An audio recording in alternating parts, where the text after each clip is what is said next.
First of all, understand this. Your flaws don't turn people off. When you have flaws as a person, it makes you humans. It makes you human. It is your flaws that creates the contours of your personality. The things that are not normal, but the things that are bad is what makes you human, right? So always remember that your flaws are almost like friction that creates the fire of love and attraction. They may like you, but your flaws, the negative traits that you have, usually are the things that ends up making them like you. Why is that? Well, first of all, they're gonna encounter some of your negative traits and they're not gonna like it. And it'll show you whether or not they like you, because if people really like you, what they'll do is that they'll confront you and they'll try to change it.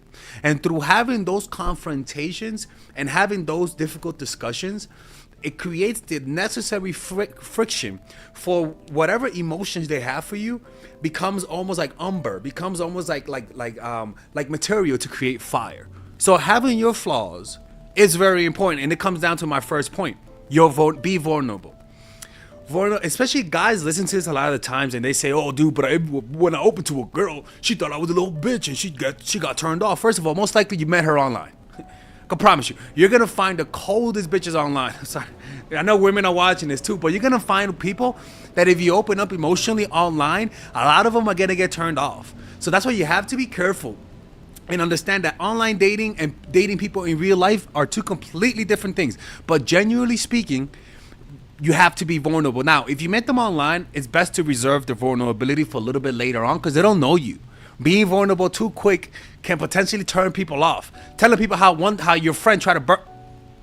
I had a girl one time tell me how many years ago, I'm not gonna say when, but how her friend's sister tried to burn her face.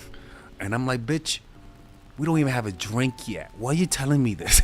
Like, you're depressing me. I have excess empathy. This is not the type of thing I want to listen to. But you can't be vulnerable too soon, okay? You have to create vulnerabilities. Express your vulnerability after like a few weeks of them knowing you. And the types of vulnerabilities are very simple things. Like maybe you're depressed. Maybe you're sad. Maybe you have some bad negative news and you need someone's company. Maybe your dog is about to die and you need their company. Maybe you lost your job and you're depressed and you just need their company.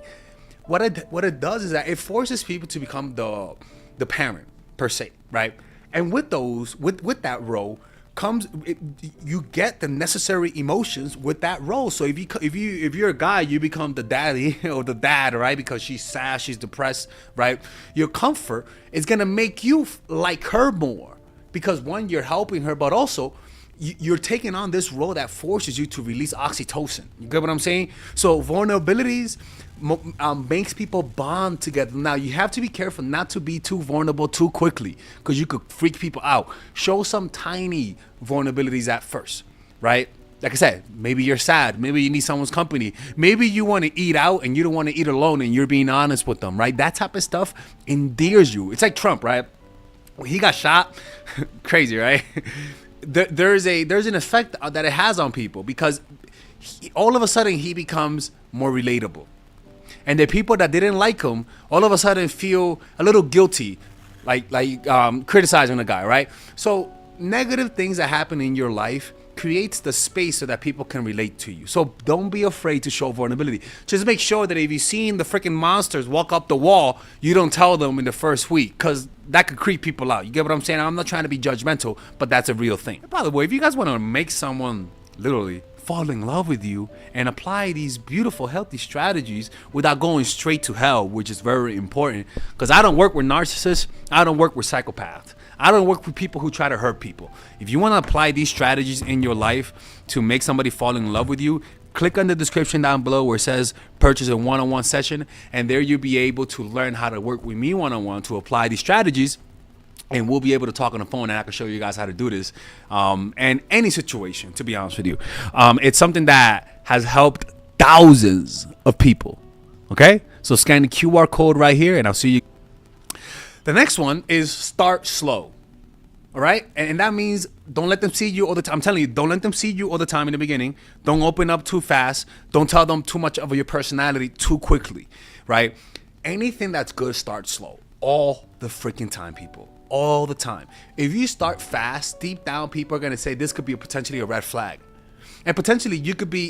It's almost like inoculation. If you give someone too much of a virus, it could kill them. Give them just a tiny bit enough, they could grow. They'll grow a tolerance to it, where to the point that it'll help the organism. And this analogy is very similar to this. Give people too much of your presence, and you might turn them off by making them disrespect you, which in this case with the animal is killing them, right? But if you slowly allow them to sense how creepy and needy you are, when it comes after like a month or so, and you're on full creepazoid mode, that energy may not turn them off. They have acclimated to your presence by spending enough time that if you start acting needy and creepy, the chemistry they feel and the emotions they feel will allow them to almost like brush it off, right? So start slow, and the slow start is always better. And that means start slow when you meet them in real life. Meet people in real life, because when you meet people online, for example, online, you guys already know you like each other.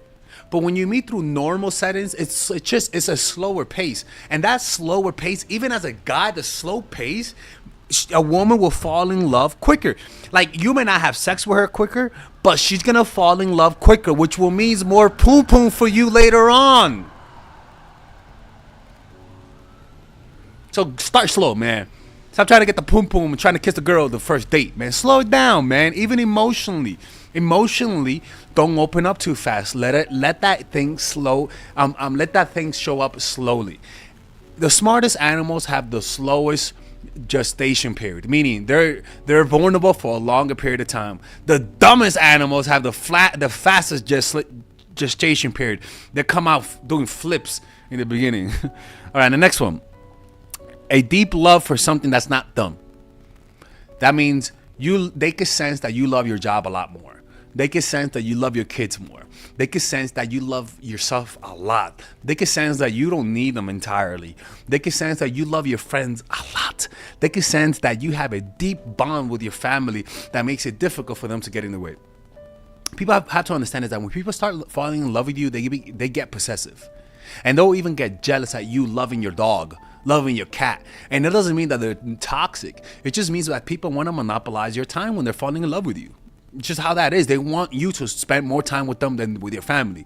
They want you to spend more time with them than with your friends.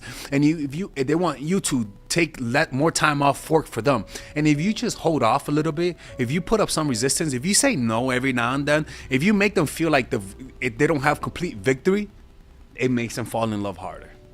All right, if you guys enjoy these videos about stoicism, dating, relationships, self-help, moving up in life, I would recommend you guys check out some of my courses that I have for sale. These courses are courses for men and women. For example, Nice Girl, Nice Guy is a course about how to become more assertive. Natural Chemistry is a course for women that I have on how to develop strong relationships.